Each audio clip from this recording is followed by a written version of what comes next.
দেখো সবাই, আমি আমার মায়ের জন্য সৌদি আরব থেকে উট নিয়ে আসছি।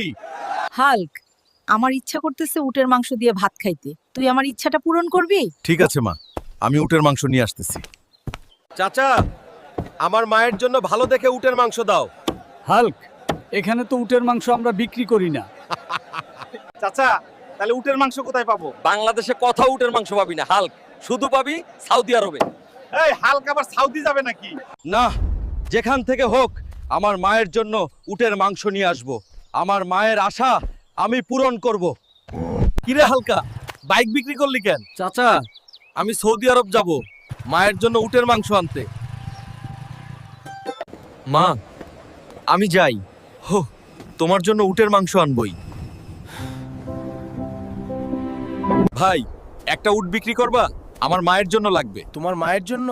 তাহলে দাম লাগবে না ভাই, একটা উট নিও। আল্লাহ তোমার